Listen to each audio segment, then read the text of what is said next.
Okay, we'll get underway. Thanks for joining us, Phil Mickelson. You're the ambassador and the host of this tournament at the American Express.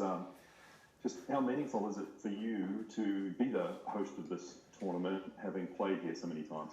It's a special tournament, and it's unique in all of sports to have the opportunity for amateurs to play with the pros. And unfortunately, that's not happening this year. And I'm appreciative of the lengths that American Express is going to make sure everybody is safe. And hopefully, we will be through this by the summer and be able to be back at it in normal conditions next year. But it's a unique opportunity in all of sports, and to be part of this tournament where it's only one of two in every sport where amateurs can play on the actual competitive field as the pros. That this is a real important event for the players to develop and strengthen the relationships with a lot of the decision makers in the game. And for me to be a part of it and bring those two together is exciting. We have a strong field this year, certainly one of the strongest we've had in many, many years. And I also want to thank Bob Hope for starting this many, many decades ago and bringing everybody here to the Valley, and celebrities, CEOs, golfers. He was the one that had the vision many decades ago to help get golf to the level ultimately that it is now, but to get it started and bring it to people that otherwise wouldn't be exposed to the game. So thank you to him. Great. Just remind the media on the call that we have a limited amount of time with Phil, but I'll just ask you one more question before we take some. You're wearing the Augusta National Masters face mask. It was the last time you played on tour. What can we expect to see out of Phil Mickelson this week on the golf course? Well, I only wear masks from places I've won multiple events, and that doesn't rule out Amex actually here. So you might see me in one of those masks. I am appreciative that we had a chance to play and compete in the Masters and many tournaments last year with this pandemic still going on. I'm appreciative of the growth of the game of golf and the boom we've had in participation. I'm appreciative that people have been able to play golf and be safe, and the efforts made by the PGA Tour and by the staff, volunteers. It has not been easy, and yet we have been able to keep golf at the forefront and give some people entertainment at home. I'm appreciative to be a part of that, and I'm sorry that we're continuing to go to these measures into this year, but it looks like there's an end in sight soon, and I'm appreciative of all the companies that have worked so hard to get a vaccine out as soon as they have. Absolutely. All right, we'll jump straight into questions, and we'll go to Alan Shipnick first. Go ahead, Alan. Hey, Phil. Obviously, you're in the Hall of Fame. You have nothing left to prove as a player. I'm wondering what gets you motivated and excited for a new year. First of all, I'd like to state that you look very good in your COVID beard. I think it's very becoming and gives you a certain distinguished look. So it has thrown me. I don't even remember your question now. I'm so thrown by the new Alan Shipnick COVID look. The question was, and thank you for the compliment, I'm quite flattered, is after all you've accomplished in your career, how do you get excited and motivated for a new year?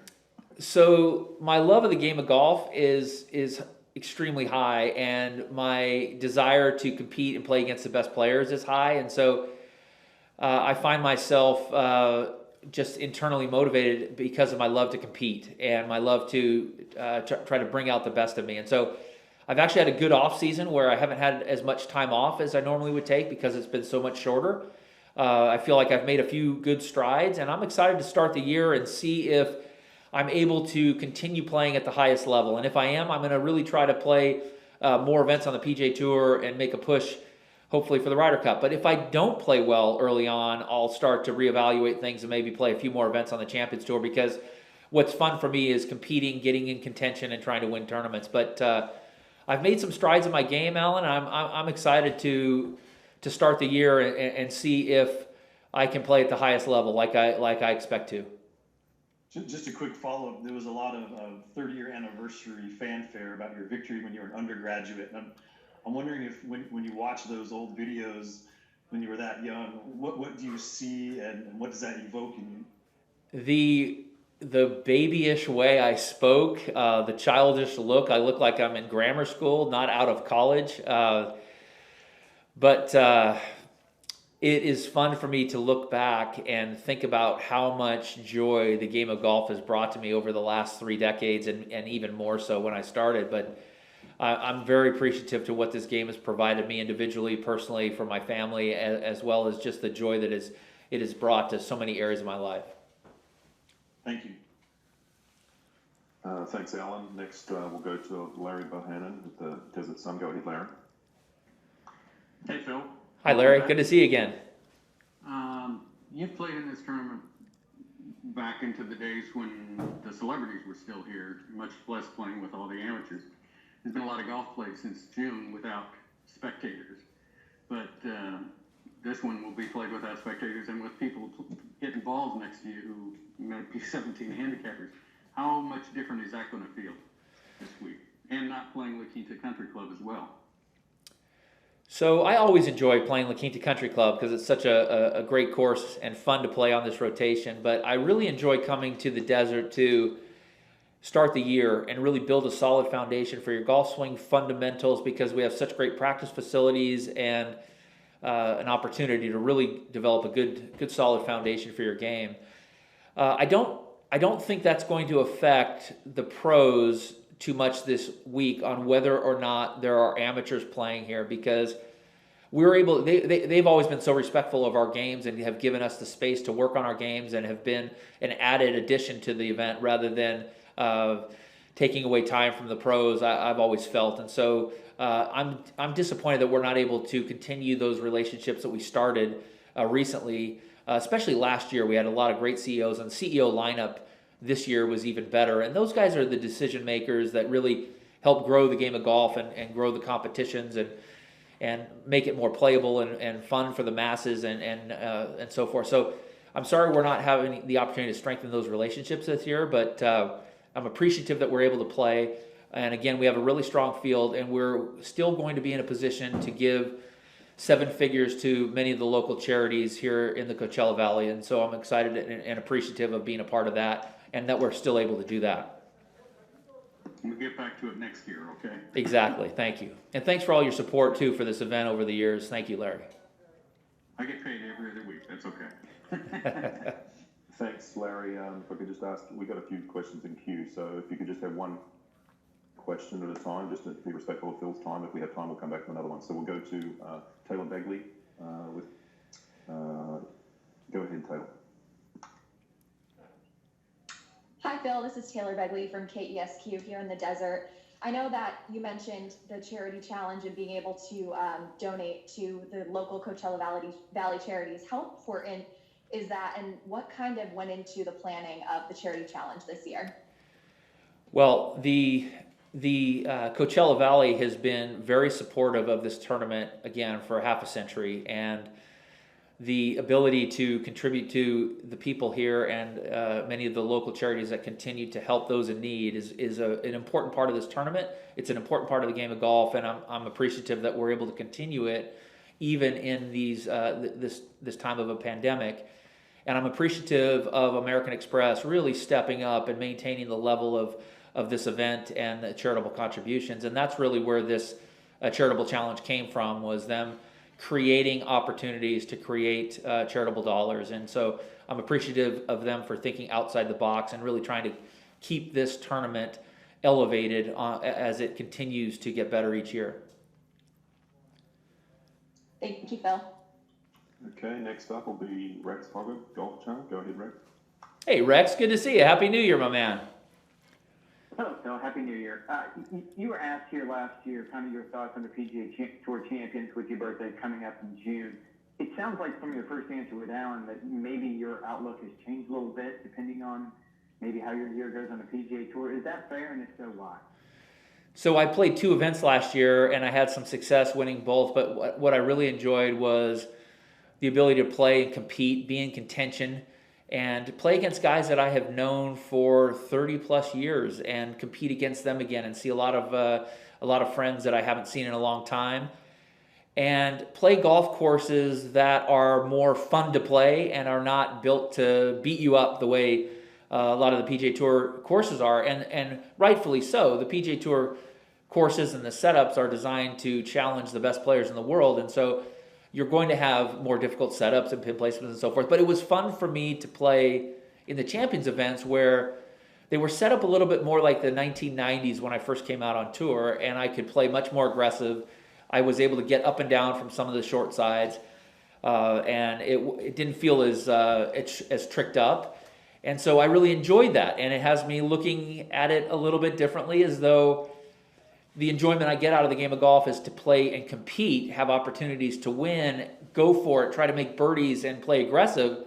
The Champions Tour allowed me to do all of that, and so I certainly am looking at that. However, it's the ability to play and compete against the best in the world that gets me in the gym every morning at 6 or 7, that gets me on the range working on my game, on the putting green, working on my putting. That challenge of trying to play and compete against the best is what really drives me, and so I need to have that, or else I feel I might get complacent. So I'm trying to find the right balance. But right now, my goal is to play at the highest level and play against the best. And if I can compete week in and week out again at the best, and it's been a few years since I've had that level of consistency, but if I'm able to do that, that's what I want to do. Thank you. Okay, just a couple more. We'll go to Bob Harrog, ESPN next. Go ahead, Bob. Hey, Bob. Hey, Phil. Happy New Year. You too. Good to see you. Hey, I have a question for you about Ricky Fowler. He's playing this week, and as I'm sure you're aware, he's been in a little bit of a slump for him. You've played with him a lot. You've seen a lot of his game over the years. He's actually currently not in the Masters. Any thoughts on what's going on with him? And why he's struggled here for a while? When you look at a player like Ricky Fowler or Jordan Spieth, who are so talented, and you look at how long their career is going to be, which is going to be multiple decades, you're going to have highs and lows. You're going to have moments where you have ups and downs. And the downs tend to be not a lack of talent. They tend to be maybe a lack of focus, sharpness, maybe a slight one or two fundamentals might be just a little bit off. And the ability to get it back is extremely quick. So although he might have had a rough few months or what have you, this game can flip in 1 week. And we've seen a lot of guys come out and just win right away. And I would not be surprised to see Ricky or Jordan back at the top of their games very soon, because their talent level and ability is so high that it can flip really quick. Appreciate it. Thank you. Okay, Adam Schupak next with Golf Week. Go ahead, Adam. Hey, Adam, good to see. Oh, look at you. You've got the Alan Shipnick COVID beard, too. I'll be darned. It's a thing. Did you guys get together and look at that, or what?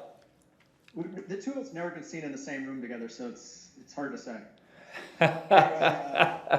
My question was just, what do you take away from playing with an 18-year-old kid like Akshay today, who's you've got kids older than that? What do you get from that? And was there somebody who took you out there? Was there an older veteran when you first came out who served that kind of role that you're now for some players? So when I was in college, I played a pro scratch at Troon with Howard Twitty. And that meant so much to me to have a chance to play with a player of his caliber that has won multiple times on tour. And I don't think he realizes how I looked up to him and how much I respected and appreciated that opportunity to play with him. And even to this day, 30 years later, I'm still remembering how that felt. But for me, to play with young kids like Akshay who are so talented, it actually motivates me, and it makes me feel and remember what it felt like to play golf as a kid, when I was a kid, and the love and passion that I have for it. Because as he starts out on his career, you can see and sense his excitement for the game, his drive, his motivation, his work ethic, and that is infectious. So I enjoy being around, and always have enjoyed being around good, talented young players like this, and I'm happy to answer any questions that they may have, but I also feed off of their energy, work ethic, and drive. Thank you. Phil, just one more question. We'll go to Kevin Price from PGAtour.com, and then we're done. Hey, Kevin. Hey, Phil. Just wanted to ask, with Andrew on the bag this week, kind of the genesis of how that came about and what you're looking forward to with that dynamic with your coach on the bag this week. So today's January 20th, and it's the due date for my brother Tim and his wife Miranda for their baby boy, and I'm very excited for him. But with Palm Springs being a 2-hour drive away, and the inability to join your wife if you're not with her when you go into the hospital at birth. He has to be there with her, and so I just know that the birth of any children, but especially your first, is the most emotional experience that you could possibly share, and there's no sense to take any risk. So he's at home with his wife. They're due any minute, any day, and I'm excited for them. So Andrew's taking over the duties. And yesterday, on Tuesday, he was Thursday ready. His game is sharp. He is working hard. He's going to be a great caddy, and I'm appreciative of him stepping in to take over for my brother. Awesome. Thank you. Thanks, guys, and thank you for all of the support that you've shown for the game of golf and for this tournament especially. I think that we're all very appreciative and lucky to be able to still play and compete, and we're appreciative of the sponsors for really stepping up. And even though they're not getting the same value out of the events, they've still been stepping up and supporting these events and the great game of golf. So thank you to them. Thank you, Phil. Can I just ask one more on behalf of the Golf Channel? Just you heard the news of Tiger's surgery yesterday again. Just your reaction to that news. Well, it's sad to hear that Tiger had another surgery, procedure, whatever you want to call it. It's I mean, I can't even think about how many. It's been dozens, and I feel bad because golf should be a game of a lifetime. And as he and Jack are arguably the greatest player of all time, to not have them playing it hurts us all. And so I'm sorry that he's struggling with his health, and there's nothing worse than not being able to do the thing you love most, which I know for him is play golf. And so especially seeing him with his son Charlie being able to play together, I mean, that's time together that is taken away as well. And so I hope he heals up and recovers quickly, but it's sad to see how many of these procedures he's had to go through over the years. Phil, as always, very generous with your time. We appreciate it. Good luck hosting and playing in the tournament, and also hosting this afternoon's American Express Charity Challenge. Thank you, guys. Thanks.